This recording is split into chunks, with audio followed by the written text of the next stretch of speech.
Éramos un país de agricultores, pero ahora estos son menos de un 2% de la población de Estados Unidos. Y muchos de nosotros no sabemos cómo se producen los alimentos. El futuro de la comida.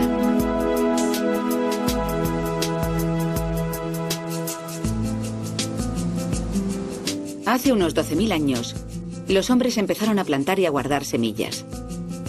La agricultura floreció y nacieron las civilizaciones. En China se cultivaban miles de variedades de arroz. Unos 5.000 tipos de patatas se sembraban en todo el mundo. Solo en Estados Unidos se cultivaban más de 7.000 variedades de manzanas en el siglo XIX. En el siglo XX, la agricultura experimentó un cambio radical. La fabricación de bombas de nitrógeno durante la Primera Guerra Mundial llevó al desarrollo de fertilizantes químicos nitrogenados.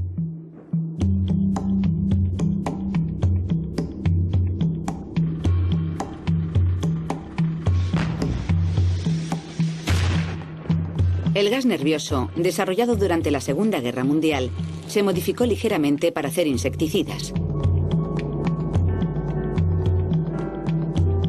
El DDT fue el héroe de su generación.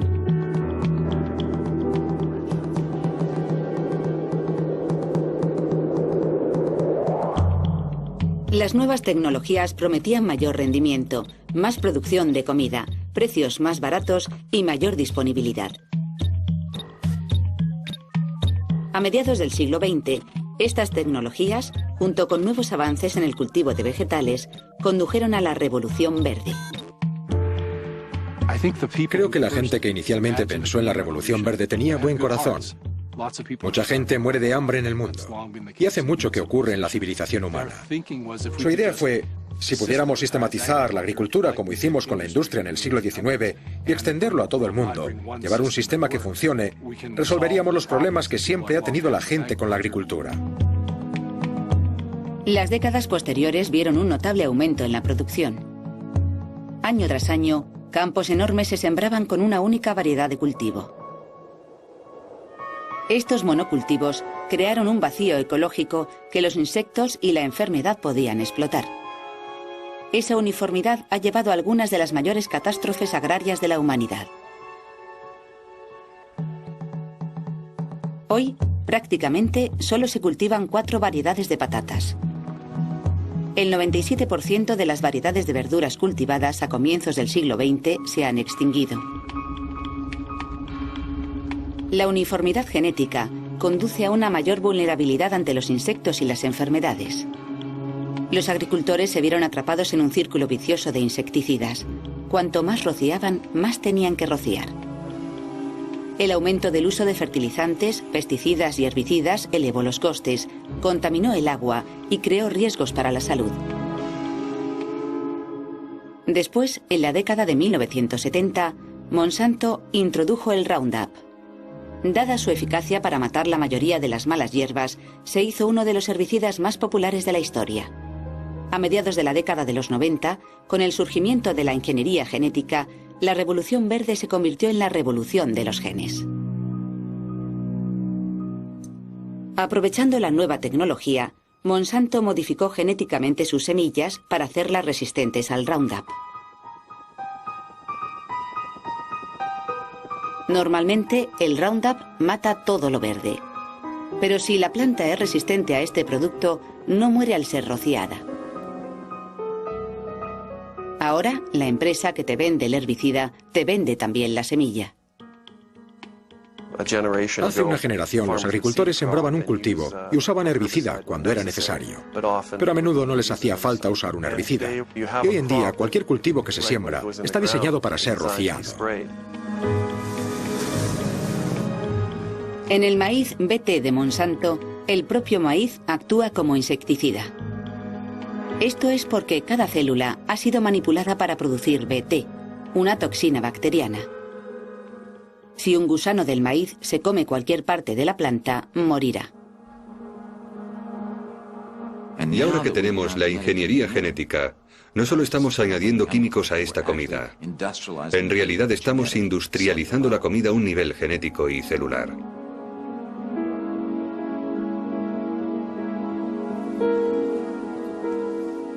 Uno de los aspectos más polémicos de la Revolución Verde es la patente de semillas. Hay una muy buena razón que explica por qué durante prácticamente 200 años la Oficina de Patentes y el Congreso no permitieron que se patentara la vida. El artículo 1 de la Constitución garantiza el derecho de patentes. Los cultivos alimenticios fueron excluidos de la patentabilidad por motivos éticos. A partir de la década de 1930, se concedió a los cultivadores el derecho a patentar su trabajo. Pero la protección de patentes no se ampliaba a las generaciones posteriores de semillas.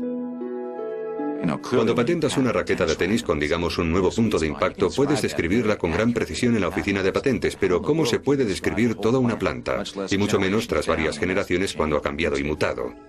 Pero en 1978, el doctor Ananda Chakrabarty llevó el primer organismo vivo a la oficina de patentes. Chakrabarty era un ingeniero de General Electric que creó un microbio que comía petróleo e intentó patentarlo. La oficina de patentes estadounidense le dijo, ni hablar, no permitimos patentar partes de la naturaleza. Si tiene una raqueta de tenis o una tostadora puede patentarlas, pero no puede patentar una parte de la naturaleza. Pero General Electric y Chakrabarty eran muy insistentes. Llegaron hasta el Tribunal Supremo donde por votación unánime les dijeron, pueden patentar este microbio transgénico. Curiosamente, aquel microbio, que come petróleo, nunca llegó a usarse porque aunque se comía el petróleo de los vertidos, por lo visto, también se comía otras muchas cosas de postre. Se había abierto la compuerta para la ingeniería genética. Durante la administración Reagan dijeron, patentemos los animales. Y luego los genes humanos y las partes del cuerpo humano. Creo que lo que a las compañías les gustaría decir es, estamos patentando el gen, y vaya donde vaya ese gen, el lugar donde acabe es nuestro. Si acaba en una planta, la planta es nuestra. Si acaba en un animal, el animal es nuestro. Podrían incluso decir por todo el mundo, si acaba en un ser humano, ese ser humano nos pertenece. Habría ciertos problemas constitucionales con eso en Estados Unidos, pero claramente querrían su patente para seguir el gen. Ni los estadounidenses ni el Congreso de Estados Unidos han votado nunca la cuestión de patentar la vida. En realidad significa dar a las corporaciones el poder de poseer, de dominar una especie de la Tierra. Mientras las corporaciones patentaban todo lo que pillaban, también estaban ocupadas en otro ámbito. A partir de 1995 la bolsa experimentó un auge y Monsanto compró empresas de semillas, DuPont compró Pioneer. Básicamente, la industria de pesticidas de los Estados Unidos compró a la industria de las semillas a todos los efectos. Monsanto se gasta más de 6.000 millones de euros en comprar empresas de semillas. En los años 90, las corporaciones empiezan a patentar no solo semillas transgénicas, sino semillas que no han sido modificadas genéticamente. El único requisito es que no hayan sido patentadas aún. Una de las cosas maravillosas que ha hecho nuestro gobierno a lo largo de los años con las semillas es intentar conservarlas para que podamos mantener la biodiversidad. Lo que han hecho las empresas es ir a esos bancos de semillas, encontrar las que no estaban patentadas y patentarlas. Siempre que uno sea el primero en llegar a la oficina, consigue la patente. Se calcula que Monsanto tiene 11.000 patentes. ¿Por qué hacen eso las corporaciones? Porque así pueden coger la semilla que quieran usar para reemplazar todas esas semillas y acaparar el mercado.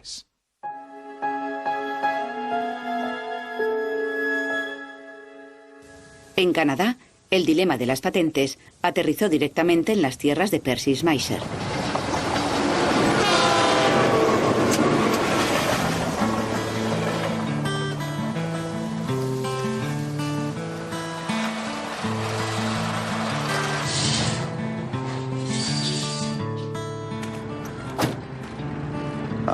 Llevo 53 años en la agricultura y en ese tiempo he cultivado sobre todo trigo, colza, avena y guisantes. Cuando nuestros abuelos llegaron a este país, no existían las empresas de químicos y las de semillas, y tuvieron que utilizar y desarrollar sus propias semillas, pedírselas a los vecinos o traérselas de Europa. Yo diría que nuestros mejores cereales, nuestra mejor simiente, no la han desarrollado científicos ni investigadores, la han desarrollado los agricultores. En 1997, Percy roció Roundup de Monsanto alrededor de los postes de la luz y en las cunetas, como llevaban años haciendo. Algunas plantas de colza no murieron. Al principio pensé que algunas de aquellas plantas no habían muerto porque llevaba años rociando de Roundup en la misma zona. Y se recomienda no rociar cada año porque las plantas se pueden hacer resistentes. Monsanto se enteró. Se metieron en mis tierras sin que yo lo supiera, sin mi permiso. Se llevaron plantas o semillas y dijeron que algunas eran colza resistente al Roundup de Monsanto. El 6 de agosto de 1998 me demandaron. Monsanto afirmaba que Percy había obtenido su colza transgénica de forma ilegal y sin licencia y había violado su patente. Históricamente, las patentes han sido para cosas como, por ejemplo, un carburador. El carburador no se levanta una mañana y empieza a multiplicarse por todas partes y a meterse en tu coche para que de repente una mañana tengas el carburador de otro y te demanden por violar una patente.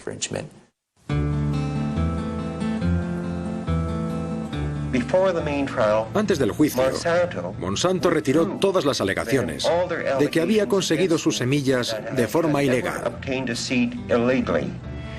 Se limitaron a decir que no importaba cómo hubiera llegado la simiente a mis tierras, pero que había violado su patente.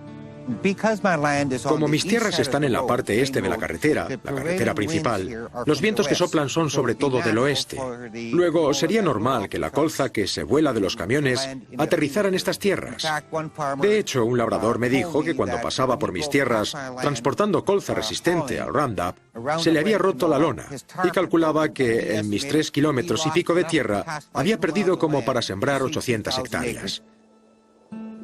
Creo que uno de los mayores problemas del caso es dónde poner el límite entre la gente y las empresas que producen y desarrollan esta nueva tecnología.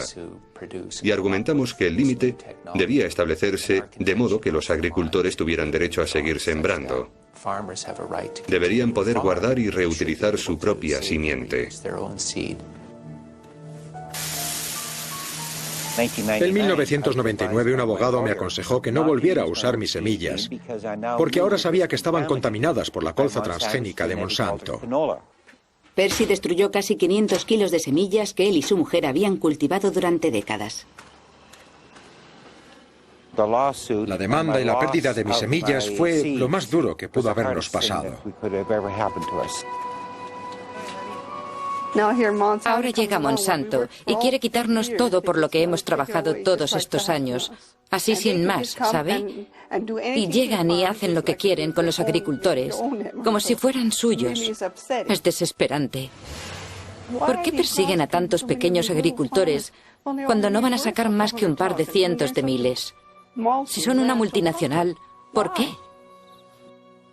En el verano de 2000, mi familia y yo hablábamos de lo mal que nos parecía que Monsanto nunca nos hubiese mandado una carta ni nos hubiera dado las gracias por cooperar con su investigación en nuestro negocio. Nos quedamos de piedra al recibir una carta de un bufete de abogados de Nueva Orleans que representaba a la compañía Monsanto, que nos acusaba de violar su patente. Casi todos los labradores demandados de Estados Unidos con los que he hablado tienen historias parecidas. Vienen y examinan tus cultivos.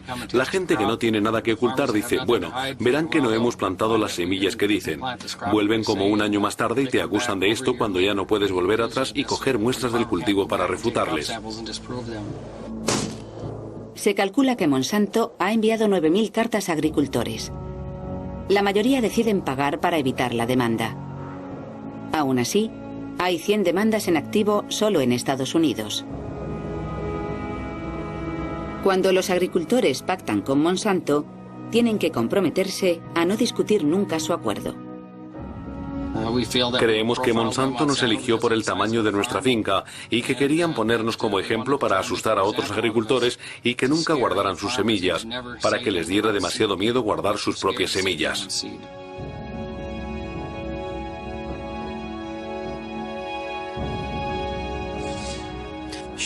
El caso Schmeisser abre la puerta a Monsanto para demandar otras violaciones de patentes. Mucha gente me ha preguntado por qué no cedí. Podría haberme conformado con una amonestación o quizá una multa de varios miles de euros. Pero lo que hice fue hablar con mi mujer y decir, mira, si firmo esto, que cultivé colza transgénica sin permiso, sabiendo que no lo hicimos, no podría vivir en paz.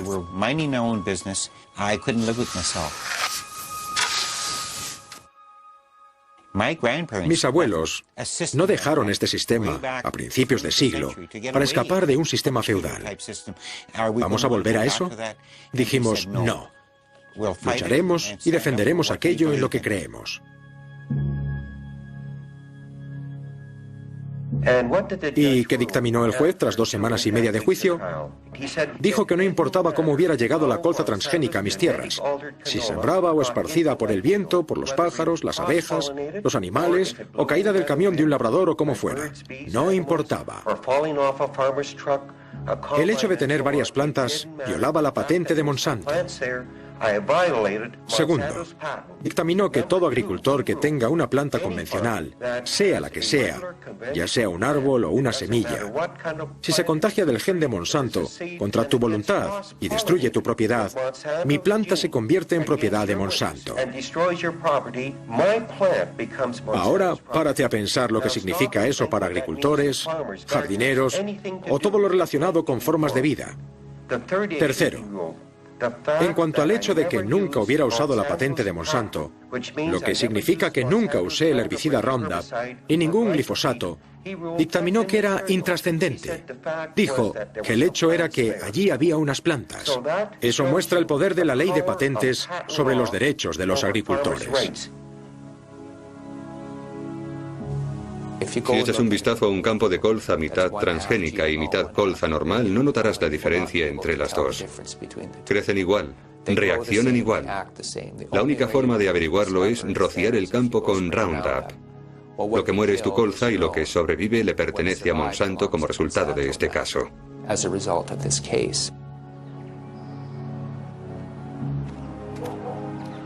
En los 2 últimos meses, habré tenido al menos 100 llamadas de gente que encuentra colza en sus campos que nunca había estado ahí. Y se puede decir con seguridad que sería muy difícil encontrar un solo campo al oeste de Canadá que no esté contaminado hasta cierto punto de la colza transgénica de Monsanto.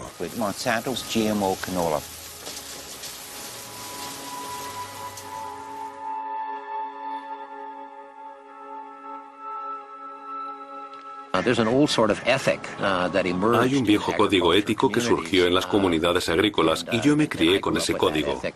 La ética básica era que si yo decidía introducir una iniciativa agrícola en mi zona que perjudicase potencialmente a mis vecinos, por ejemplo, si decido criar ganado y ese ganado perjudica potencialmente los cultivos de mis vecinos, es responsabilidad mía encerrar a ese ganado. No es responsabilidad de mi vecino encerrarlo para evitar que dañe sus cultivos. Según funciona el sistema ahora, es responsabilidad mía acercar esa tecnología para que no afecte a mis cultivos. Y por supuesto, no hay valla lo bastante alta para evitar eso. Eso lo sabemos. Todas las especies han desarrollado elaborados mecanismos a lo largo de millones de años para proteger sus células de la invasión de ADN extraño. Los ingenieros genéticos tienen que vencer la integridad de las especies para insertar un nuevo rasgo genético en una planta o animal.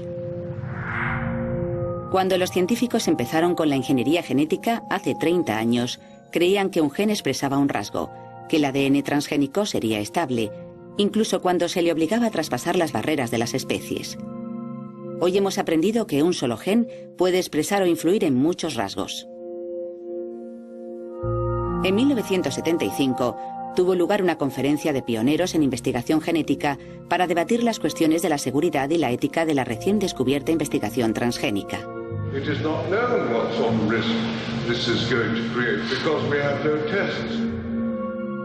Los delegados de la conferencia votaron para que todas las combinaciones de ADN y los organismos manipulados genéticamente quedaran guardados de forma segura en los laboratorios.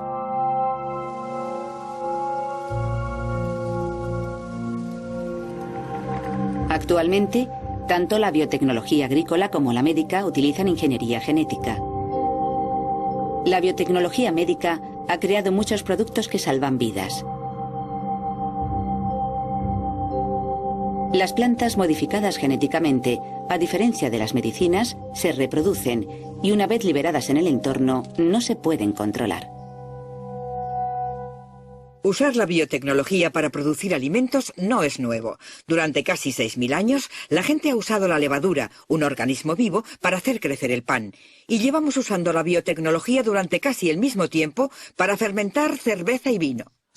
Realmente aquí no hay nada nuevo, pero es un completo error. La ingeniería genética es una revolución radical en la producción de alimentos. Es una tecnología de invasión celular. La gente oye, van a coger un gen de un lenguado y se lo van a meter a un tomate para que el tomate resista las bajas temperaturas. Pero la gente no pregunta cómo llega el gen de ese lenguado hasta el tomate. ¿Cómo llega hasta ahí? Lo que ocurre realmente es que la única forma de poder hacerlo es invadir la célula del tomate y depositar el gen del lenguado. ¿Y qué invade muy bien las células? Las bacterias y los virus.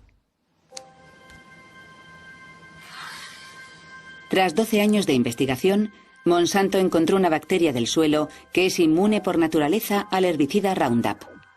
Su objetivo era introducir genéticamente ADN de esas bacterias en varias plantas.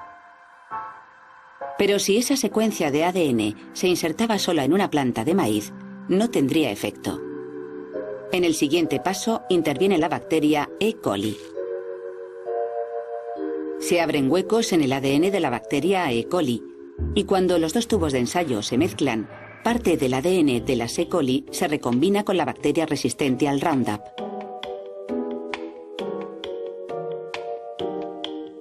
Las células rechazan naturalmente el ADN extraño, así que desarrollaron un método usando la bacteria del suelo que produce tumores en las plantas. Utilizan esa bacteria para introducir el ADN modificado en el núcleo de la planta.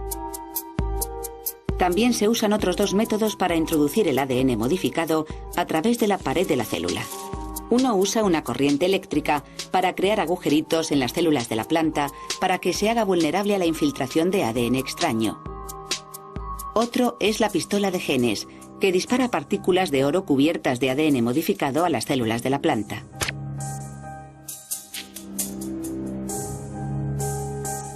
Estos tres métodos necesitan un gen promotor que active las características deseadas. El gen promotor se extrae a menudo del virus del mosaico de la coliflor. Esta capacidad de los virus y bacterias para invadir a los mamíferos de distintas formas es lo que hace que mucha gente desconfíe de la biotecnología. Y hacen una cosa más. A eso le unen un sistema indicador de antibióticos. El indicador de antibióticos es un gen resistente por naturaleza a un antibiótico específico. Esto permite hacer pruebas de la expresión del casete genético. La fuerza más catastrófica en el sistema alimenticio actual es el hecho de que la comunidad médica está aterrorizada ante la resistencia a los antibióticos. Nadie entiende realmente cómo usar genes indicadores de antibióticos en las técnicas de la ingeniería genética. Podría contribuir a resolver el problema. La comunidad biomédica de todo el mundo está absolutamente centrada en este problema ahora mismo. Según avancemos en esta llamada revolución biotécnica y empecemos a producir más y más manipulaciones genéticas, vamos a empezar a ver trozos de ADN interactuando entre sí en formas que son totalmente impredecibles. Creo que este es probablemente el mayor experimento biológico en el que se ha embarcado la humanidad. En el año 2001, muchos norteamericanos supieron por primera vez que los alimentos transgénicos formaban parte de su dieta habitual. Last fall, during lunch with coworkers, Grace Booth enjoyed 3 chicken enchiladas. The food, she recalls, was very good, but then something went very wrong. I felt my chest getting tight, and it was hard to breathe. She didn't know, but she was going into shock. In the emergency room in nearby Oakland, the diagnosis was severe allergic reaction. And from here, Grace Booth's story reached official Washington. At the time, the national corn market was in an uproar. Starlink, a gene-modified corn not approved for human food, had been found in taco shells, and recalls were emptying the shelves of corn products. The fear was possible allergic reactions. Si no hubiera sido por las organizaciones de interés público que fuimos y analizamos ese maíz por nuestra cuenta, haciendo el trabajo del gobierno, este escándalo nunca se habría destapado. Y este potencial riesgo para la salud humana nunca se habría descubierto. Cuando las empresas de biotecnología buscaron la aprobación reglamentaria, lo hicieron basándose en que lo que estaban haciendo era básicamente equivalente. Fue el término que usaron, básicamente equivalente a las técnicas de cultivo clásicas, y por tanto no debería regularse en ningún sentido. Al mismo tiempo, sin embargo, las empresas han insistido en patentar sus productos, y para conseguir una patente, el producto tiene que ser único. Luego, por una parte, decimos que es muy distinto porque queremos patentarlo, y por otra que es básicamente equivalente para que no nos moleste con regulaciones. Lo de básicamente equivalente es obviamente una tontería. A nivel celular, estos alimentos tienen bacterias, virus, nuevas estructuras genéticas que nunca han tenido otros alimentos en toda la historia. Está claro que no son equivalentes. Ya que los transgénicos fueron considerados básicamente equivalentes a la comida normal, entraron en la categoría de los, en general, reconocidos como seguros. Para mí, una de las cosas más incomprensibles de la política estadounidense es que ni siquiera nos piden etiquetar los alimentos modificados genéticamente. En 2002, una madre preocupada de Oregón invirtió 1.500 euros en una iniciativa para etiquetar los alimentos transgénicos. How can we trust the same multinational corporations that told us that PCBs, DDT, and dioxin are safe? They don't even want us to know what it is that we're eating. The FDA ignored their own scientists' warnings about the dangers of genetically engineered foods. This is our children's future we're talking about. Let's join 25 other countries that require labeling. It doesn't cost their farmers or consumers anymore. Vote yes on 27. Let's label genetically engineered foods. La medida fue derrotada por la campaña de la industria de 3,5 millones de euros, en la que sale una agricultora que se parece a la madre. The last thing we need is more government red tape, more bureaucracy, and higher costs. But that's exactly what Oregon farmers, consumers, and taxpayers would get if Measure 27 passes. Una encuesta tras otra ha revelado que entre el 80 y el 90% de los norteamericanos quieren que se etiqueten los alimentos transgénicos. Pero la propuesta de ley del derecho a la información sobre alimentos transgénicos que el diputado Kucinich, el senador Boxer y otros presentan año tras año todavía espera ser votada en el Congreso. Yo creo que hay una muy buena razón para que las corporaciones hayan luchado tanto contra el etiquetado. No se trata solo de una elección del consumidor. Sin etiquetado no se puede seguir el rastro de los efectos en la salud de los productos transgénicos.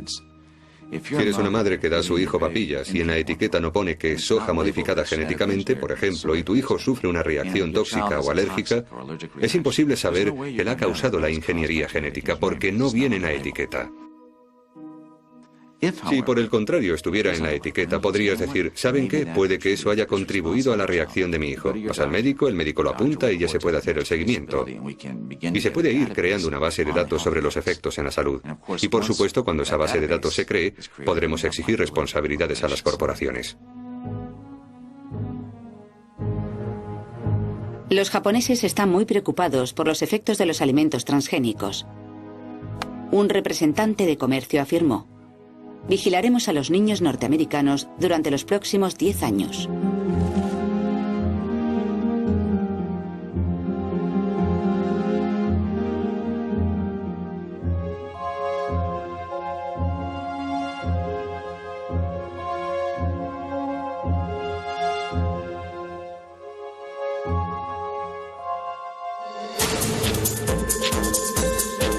Pero, ¿cómo se consiguió que el gobierno aprobara la polémica nueva tecnología? Al final del primer mandato de Bush, Dan Quayle dirigía algo llamado el Consejo de Competitividad. We will ensure that biotech products will receive the same oversight as other products, instead of being hampered by unnecessary regulation. Lo que recomendaba el Consejo de Quayle es que no hubiera ningún tipo de regulación para estos alimentos. Eso indignó a los científicos de la FDA. Hay gran cantidad de documentación según la cual los científicos de la FDA dijeron: hay que someter a prueba la comida. Esta comida puede ser tóxica, puede crear nuevos alergenos. El proceso de modificación genética, esa invasión celular que es la ingeniería genética, puede mermar la nutrición. Puede crear problemas inmunológicos en animales de laboratorio. Hay que someter a prueba todas esas cosas, por no hablar de los efectos medioambientales. Pero Dan Quayle y su Consejo dijeron, ni hablar, queremos ser los primeros del mundo en comercializar esta comida. La FDA seguía negándose. ¿Y qué hicieron? Trajeron a un comisario delegado de políticas alimentarias, un hombre llamado Michael Taylor. Michael Taylor trabajaba en la consultora King & Spalding como asesor jurídico de Monsanto. Había redactado la normativa de la industria, que era prácticamente inexistente, y por supuesto permitió que esa política de no normativa se hiciera política oficial de Estados Unidos en 1992. Los empleados de Monsanto y los de la agencia reguladora del gobierno son los mismos. Por poner un ejemplo está Linda Fisher. Linda Fisher, durante los últimos 7 años, ha sido vicepresidenta ejecutiva de la corporación Monsanto. Ahora es subdirectora de la EPA, Agencia de Protección Ambiental de Estados Unidos. También fue subdirectora con George Bush. Antes de eso estaba en Monsanto. Y antes de eso estaba en la EPA. Ha ido y venido 3 veces. La lista es interminable en Washington.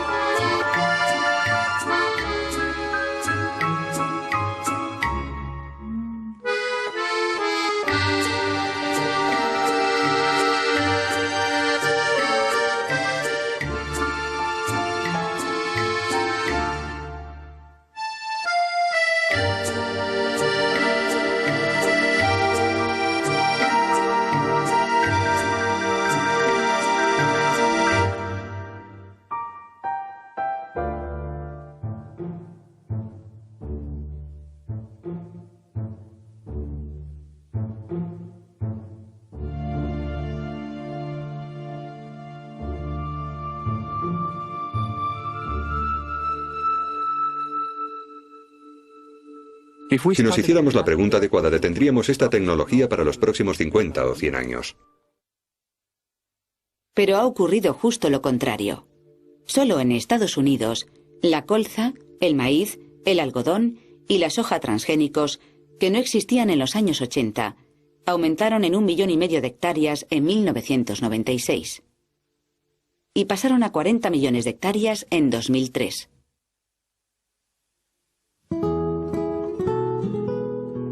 En 1998, México prohibió la plantación de maíz transgénico para proteger su legado agrícola. En México hay literalmente cientos de variedades de maíz. Algunas de ellas se adaptaron a climas muy húmedos, otras a climas muy secos. Algunas son resistentes a ciertas plagas muy específicas. Algunas tienen sabores distintos.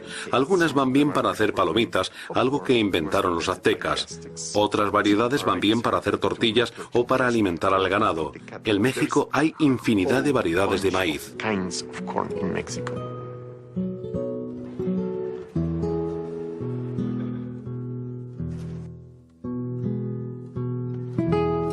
Hace unos 7.000 años, la gente que vivía en México empezó a domesticar el maíz. El maíz no solo es la base de su alimentación, también es parte de la cultura.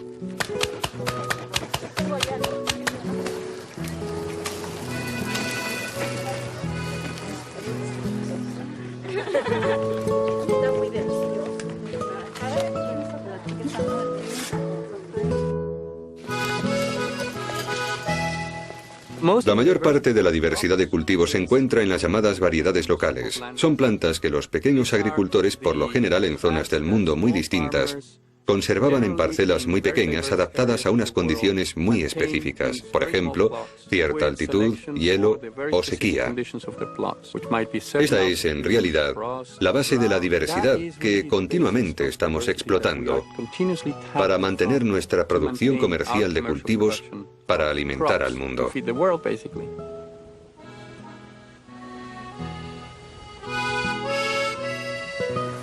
La plaga del maíz de 1970 en Estados Unidos destruyó millones de hectáreas de maíz.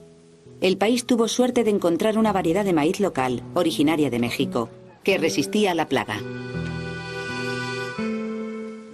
En el año 2000, el doctor Chapela descubrió maíz transgénico creciendo en esta zona remota. Los campesinos habían comprado granos de maíz transgénico norteamericano sin etiquetar en las tiendas del gobierno. Y como llevan haciendo durante miles de años, comieron parte y sembraron parte. La semilla modificada genéticamente se cruzó con la variedad de maíz local y la contaminación penetró en la cadena genética del grano originario. Para los mexicanos es más barato comprar maíz importado de Estados Unidos que cultivarlo ellos mismos. Esto es porque el maíz norteamericano está subvencionado por los contribuyentes, mientras que el maíz mexicano no está subvencionado. Sin embargo, muchos mexicanos prefieren cultivar sus variedades nativas de maíz. ¿Por qué usted está tan necio de estar plantando la misma semilla en selección? No comprar. Bueno, nosotros lo tomamos como un ahorro, porque también a veces, digamos, falta de económico, pues no tenemos que correr a la Conasup a comprarlo. Sin embargo, estamos comiendo, según nosotros estamos comiendo lo mejor, porque es un maíz que es... ¿Todo eso? Sí. Es que el trabajo que ustedes hacen aquí es un trabajo que reditúa, pero para el mundo. Sí.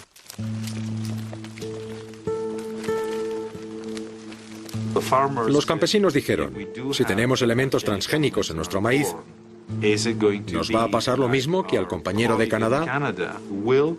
¿Van a venir las multinacionales a exigir que les paguemos por la presencia del gen?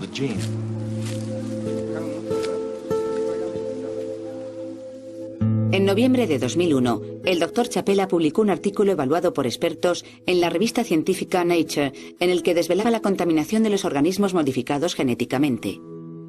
Nos tomamos esto muy en serio desde el principio. Hemos estado haciendo estudios, recopilando muestras y sembrándolas, intentando en principio duplicar los resultados del Dr. Ignacio Chapela, lo que conseguimos, y ahora vamos a dar un paso más a identificar este problema. Este es un asunto un tanto polémico, porque no queríamos poner en peligro nuestra herencia genética de ninguna forma. Si esto va a tener otras consecuencias, bueno, es tema de debate. El hecho es que esas secuencias no tenían por qué estar en estos maíces y ahora lo están. Ese es el gran problema para nosotros.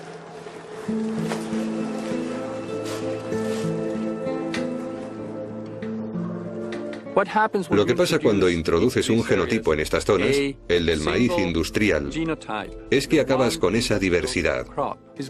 Y eso a largo plazo es una gran amenaza para la seguridad de los alimentos, no solo para las personas que viven aquí, sino también para nosotros. Si no tenemos acceso a esos recursos genéticos, nos enfrentaremos a retos que no vamos a ser capaces de resolver.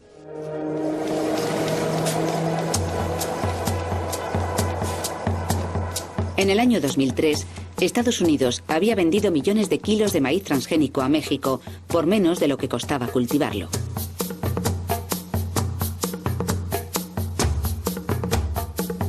En todo el mundo, aumentaba la oposición a los cultivos transgénicos exportados por Estados Unidos.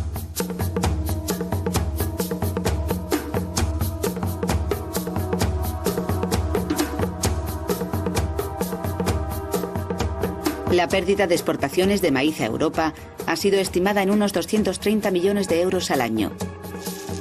Esto solo ha agravado la crisis agrícola de Norteamérica. Junto al agricultor están las compañías petrolíferas de gas natural y de fertilizantes, las compañías de semillas, productos químicos y maquinaria y los bancos. Así el agricultor está literalmente en medio de una cadena agroalimentaria. Por debajo están los procesadores, el ferrocarril, las compañías de cereales, los restaurantes, los envasadores, etc. Los agricultores no son los que ganan dinero. Hay dinero a ambos lados de los agricultores, pero no es para ellos. Cuando pones un euro en el mostrador para comprar pan, ese dinero pasa a las manos de los intermediarios. Se trata de corporaciones de más de 7.000 millones de euros con solo un competidor o dos. Y el molinero que hace la harina puede hacer lo mismo. La empresa de cereales que proporcionó el cereal. Cuando vuelve al agricultor solo quedan 5 céntimos y luego están esos poderosos proveedores al otro lado que pueden quitárselo al agricultor del bolsillo.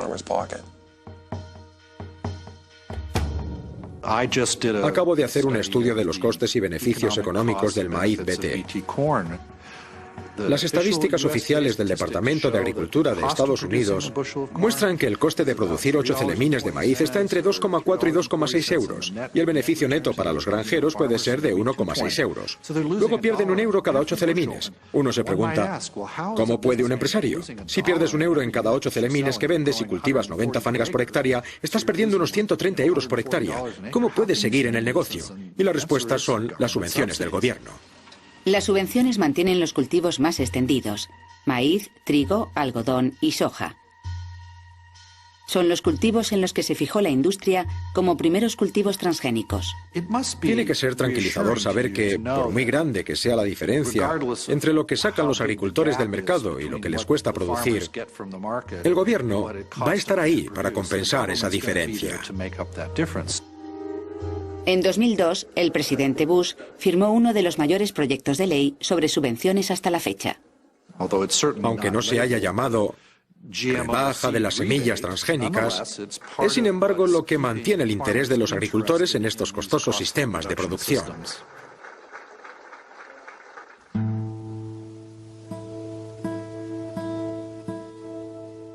Si hablas con la gente de los círculos agrícolas sobre, ¿cuál es la habilidad más importante en la agricultura? Es el marketing. Es aprovechar al máximo los programas del gobierno. Es negociar bien con tu banquero y toda la gente a quien arriendas tierras y gestionar bien la maquinaria. No es conocer la biología de sus suelos, ni su sistema de producción, ni las técnicas tradicionales en que uno pensaría. Lo que hace falta para ser agricultor en Estados Unidos hoy en día ha cambiado mucho. Y los conocimientos de los campesinos se han alejado de la gestión de este proceso biológico que llamamos producción de alimentos.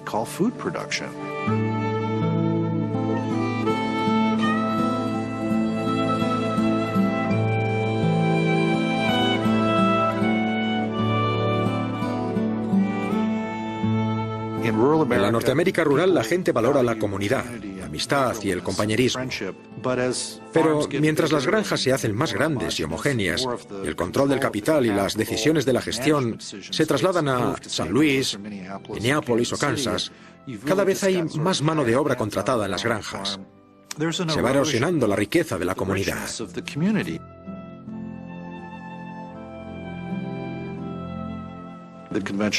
La opinión general hoy en día en Estados Unidos es que la biotecnología es progreso. En los centros de estudios agrícolas y desde luego en el Departamento de Agricultura de Estados Unidos hay poca tolerancia para la gente que hace investigaciones que ponen en peligro la opinión general.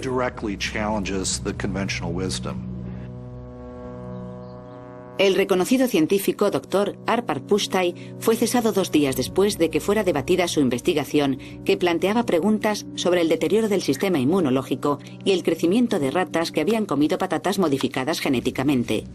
El investigador de la Universidad de Cornell, John Lowsey, descubrió que cuando a las orugas de la mariposa monarca se les daba de comer polen de maíz bete en el laboratorio, el 40% de ellas moría inesperadamente. Su investigación fue denigrada por la industria biotecnológica. La revista Nature desmintió el artículo de Ignacio Chapela tras publicar su trabajo evaluado por expertos. Entusiastas de la biotecnología desafiaron la interpretación de sus descubrimientos. La biología era un campo de investigación muy variado, pero debido a la llegada de esas tecnologías, venimos viendo una reducción y un recorte de todas las otras ramas de la biología solo para beneficiar ese ámbito. Y yo quiero luchar contra eso. Igual que vamos perdiendo diversidad genética, vamos perdiendo diversidad intelectual, lo que nos va a hacer muchísima falta en el futuro.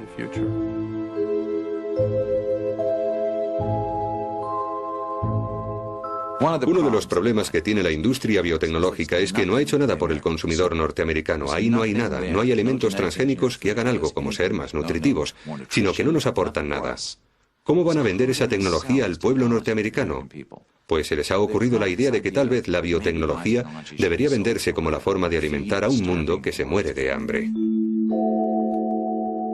Ante la expectativa de un aumento en la población mundial en 2.000 millones de personas, la biotecnología podría proporcionar la manera de producir alimentos suficientes. Un problema importante de eso, la razón de que 800 millones de personas pasen hambre a diario, lo cual es un dato trágico, no tiene nada que ver con la cantidad de comida disponible. La mayoría de esa gente que pasa hambre en todo el mundo eran agricultores. Pero debido a los enormes préstamos que el Banco Mundial y el Fondo Monetario Internacional hicieron a esos países no pudieron seguir practicando una agricultura de subsistencia. Tuvieron que sembrar cultivos caros y exportar al primer mundo para pagar esos préstamos. Así echaron a todos esos cientos de millones de agricultores de sus granjas que acabaron en las Bhopal, las Mexico City y las Brasilias del mundo sin dinero. Ya no cultivan sus propios alimentos y compiten por los escasos trabajos disponibles en la nueva industrialización de esos países. Ya no son independientes en el ámbito alimenticio. Amartya Sen, economista ganador del premio Pulitzer, tras una década de trabajo, ha señalado una y otra vez que el problema del hambre no es un problema de producción, sino un problema de acceso.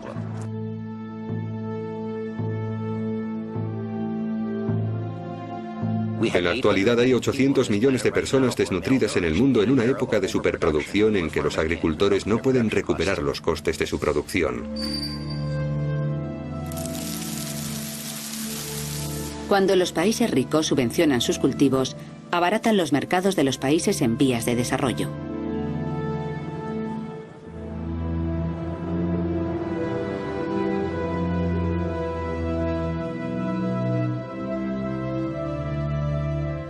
Según avanzamos hacia el futuro, ¿qué encontraremos en las estanterías de nuestros supermercados?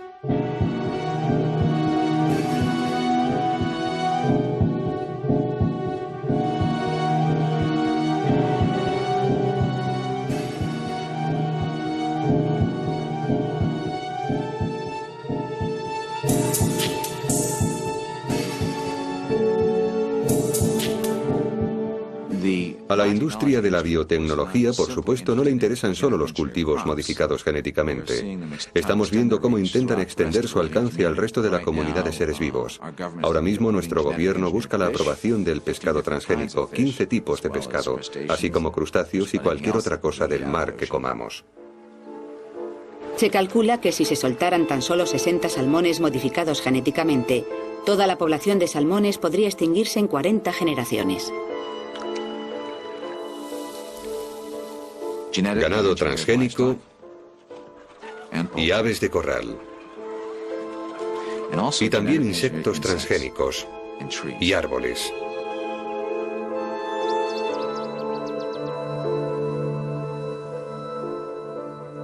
Es la mentalidad industrial enfocada ahora a la biología, a nuestros alimentos. Pero algo ha ocurrido en su avance hacia el futuro. La gente ha empezado a pensar en las consecuencias de nuestro sistema alimenticio y han dicho, ¿sabes qué? Queremos un futuro distinto para la comida. Queremos una relación distinta con la comida, con el entorno, con el agricultor, con el trabajador, con nuestros propios cuerpos. ¿Qué haría falta para cambiar el sistema alimenticio norteamericano? Para que la agricultura fuera sostenible y para mejorar la salud pública y la calidad de nuestro entorno. Lo que intentamos hacer en la agricultura sostenible es usar recursos que estén en la ecología local y reciclar esos recursos dentro del sistema. Hace un siglo, la gente compraba alimentos producidos en su entorno. Hoy, la comida de los supermercados ha viajado una media de 2.500 kilómetros. Eso requiere más petróleo importado e incrementa nuestra dependencia de otros países en cuanto a la comida. Los alimentos de esta granja viajan una media de 80 kilómetros. Hace unos 10 años iniciamos un programa para las familias de la zona de Bay, por el cual les damos una cesta de nuestros productos una vez por semana. Se llama Agricultura Sostenida por la Comunidad. Nuestra relación con esas familias nos animó a diversificar y ahora cada campo tiene sembradas muchas cosas distintas. Hay frutas, nueces, cítricos, uvas y también tomates, berenjenas y maíz.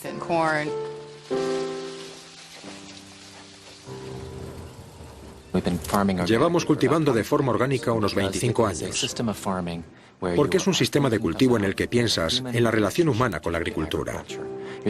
Piensas principalmente en producir buenos alimentos, alimentos de cuyas características y calidad nunca dudes, alimentos sanos que puedas dar a tus hijos con tranquilidad.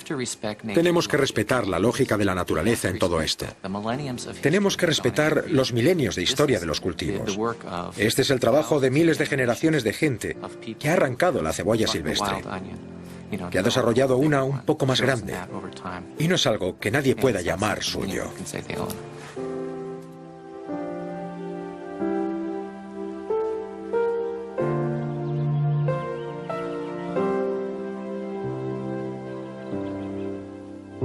En 1990, el gobierno de Estados Unidos intentó describir los estándares orgánicos. Tras años de formulación del reglamento, en 1997 se dio a conocer que los estándares permitirían la irradiación, las aguas residuales y los organismos modificados genéticamente. El gobierno recibió una de las mayores protestas de los consumidores de su historia. 275.000 ciudadanos escribieron al Departamento de Agricultura indignados por esto y exigieron que los estándares orgánicos no incluyeran esas tecnologías. Los consumidores se impusieron. Ha habido una revolución en la ingeniería genética, pero también ha habido una contrarrevolución. La gente está volviendo a comprar productos frescos cultivados por agricultores locales.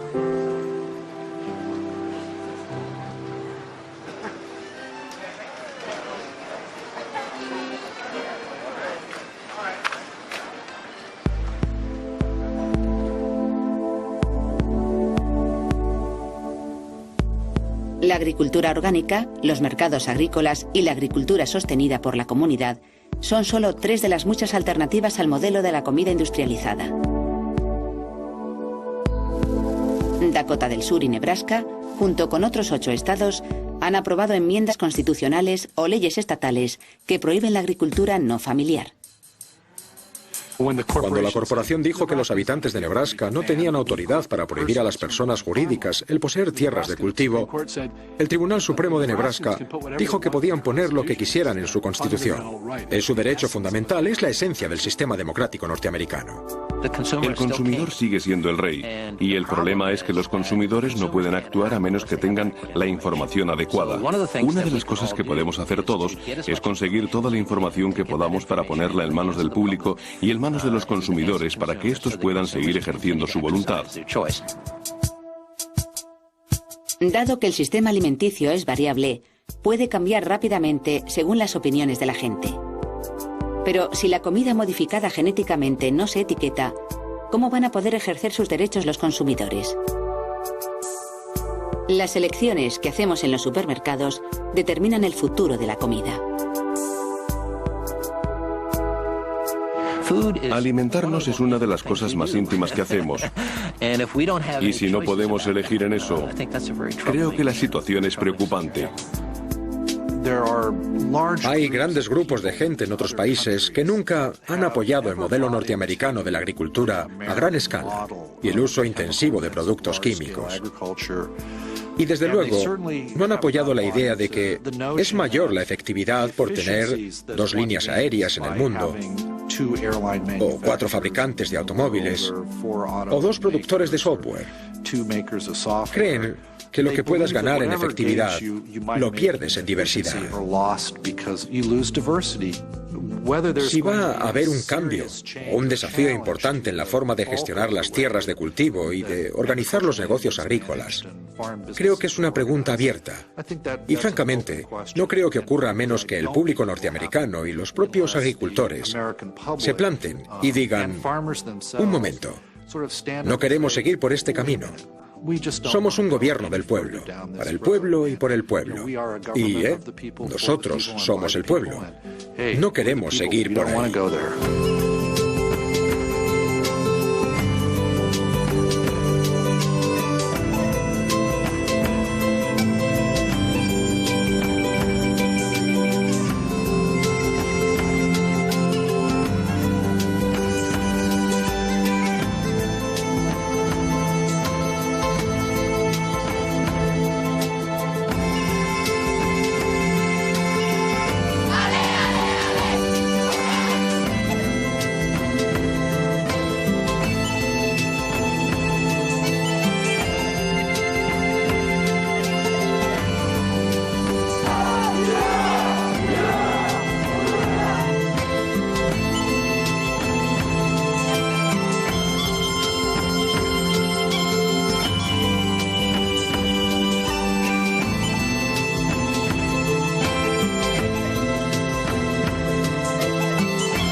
Depende de ustedes.